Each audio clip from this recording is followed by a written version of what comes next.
kembali lagi kami dengan kelompok 6. Nah, pada saat ini kami akan menjelaskan tentang studi kasus yang telah kami ambil, yaitu yang berjudul Seleksi Penerimaan Beasiswa dengan Metode Simple Adaptive Weight atau SAW berdasarkan kriteria IPK, pendapatan orang tua, aktivitas ekstrakurikuler, dan peserta non-akademik. Nah, nantinya kami akan menggunakan bahasa pemrograman Python.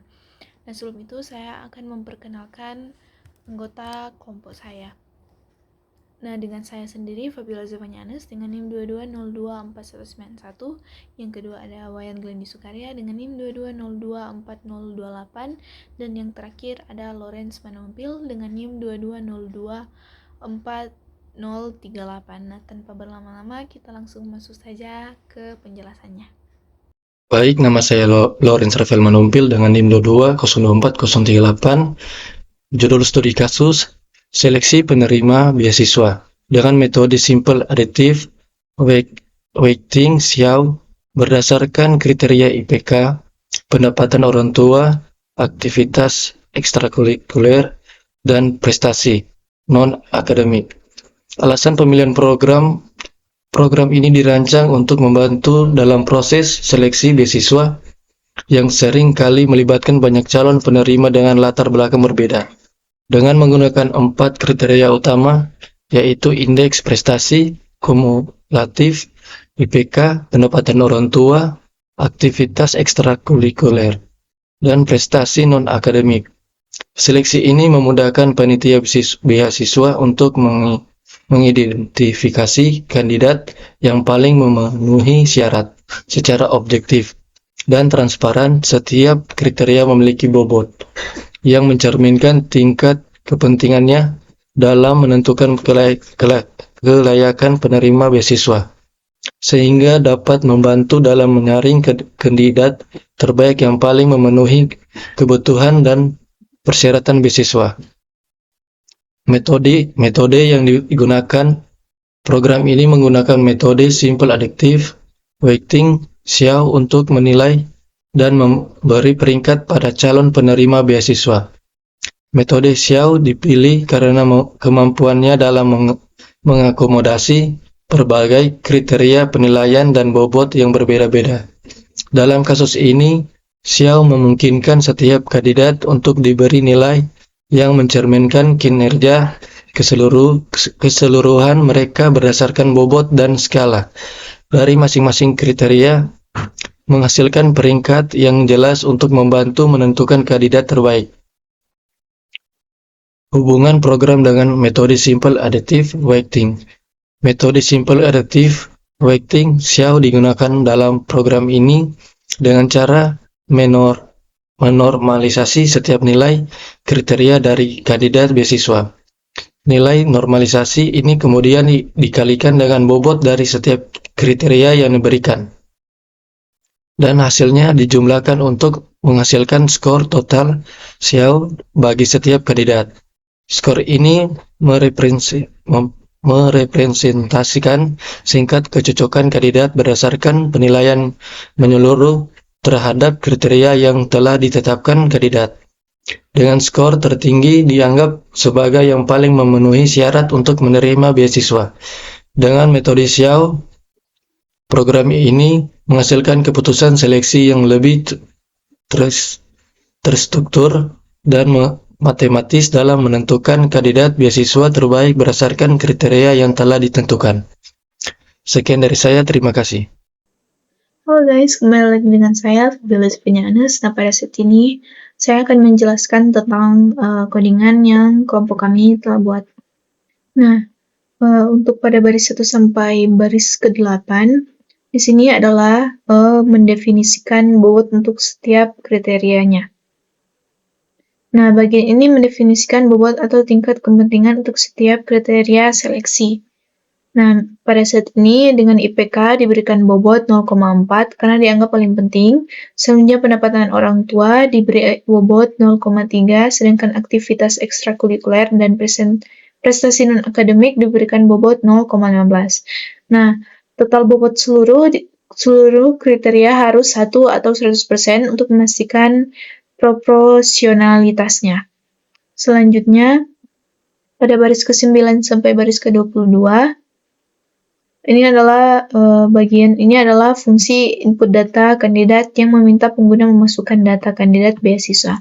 Informasi yang diminta meliputi nama kandidat, nilai dari IPK, pendapatan orang tua dalam 1 juta rupiah, jumlah aktivitas ekstrakurikuler, dan jumlah prestasi non-akademik.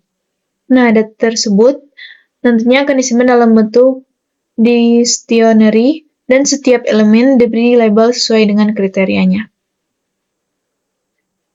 Selanjutnya, fungsi untuk normalisasi nilai pada baris 24 sampai barisnya ke-35. Nah, fungsi ini melakukan normalisasi pada setiap kriteria kandidat sehingga seluruh data memiliki skala yang seragam antara 0 dan 1, memudahkan perbandingannya nanti. Nah, pada saat ini IPK setiap kandidat diberi dengan nilai IPK tertinggi, sehingga nilai tertinggi akan menjadi 1. Sebenarnya untuk kriteria pendapatan orang tua, di mana semakin kecil nilai semakin baik. Nilai pendapatan terkecil dibagi dengan pendapatan kandidat masing-masing sehingga menghasilkan normalisasi yang terbaik.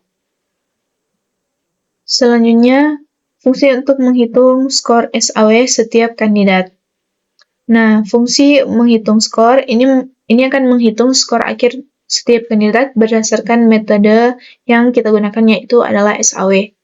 Caranya adalah dengan mengalihkan nilai normalisasi setiap kriteria dengan bobot yang telah ditentukan, kemudian menjumlahkan semua hasil perkalian tersebut untuk mendapatkan skor total SAW dari setiap kandidat. Selanjutnya,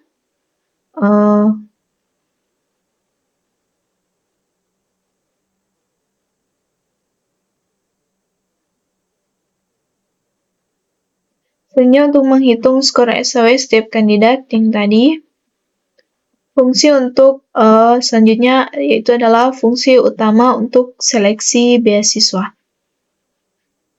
Nah, fungsi seleksi beasiswa adalah fungsi utama yang menjalankan seluruh proses seleksi. Yang pertama, pengguna diminta untuk memasukkan jumlah kandidat beasiswa.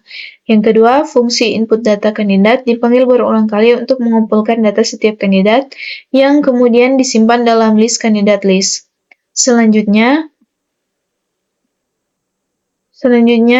fungsi normalisasi dipanggil untuk menormalisasikan data kandidat. Selanjutnya, setelah data dinormalisasikan, fungsi hitung skor dijalankan untuk menghitung skor SAW setiap kandidat dan skor tersebut disimpan dalam dictionary masing-masing kandidat. Nah, lanjut, kandidat kemudian diurutkan berdasarkan skor SAW secara menurun dari tertinggi ke terendah. Dan yang terakhir, akhirnya hasil seleksi ditampilkan dalam urutan peringkat dengan nama kandidat dan skor SAW mereka.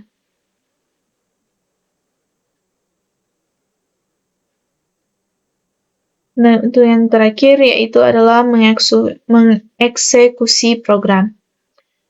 Nah, pada bagian ini, yang terakhir ini, fungsi seleksi beasiswa sehingga nantinya seluruh proses input data, normalisasi, perhitungan skor, dan pengukuran skor kandidat dijalankan secara otomatis saat program dieksekusi. Nah, itu saja penjelasan dari saya. Sekian dan terima kasih. Baiklah, selanjutnya di sini kita akan merun program ini. Nah, di sini pengguna diminta untuk masukkan jumlah kandidat. Di sini saya memberikan contoh, memasukkan 2 kandidat dengan nama kandidat, yaitu adalah Budi. Memasukkan nilai IPK, kita akan memasukkan dengan nilai IPK 4. Masukkan pendapat orang tua dari Budi dalam bentuk juta, kita akan memasukkan 1 juta saja. Masukkan jumlah aktivitas ekstrakurikuler. Di sini saya akan memasukkan 3. Selanjutnya masukkan jumlah prestasi non-akademik. Saya akan masukkan nilai 2. Selanjutnya kita masuk pada kandidat yang kedua. Saya akan memberi namanya Rudi.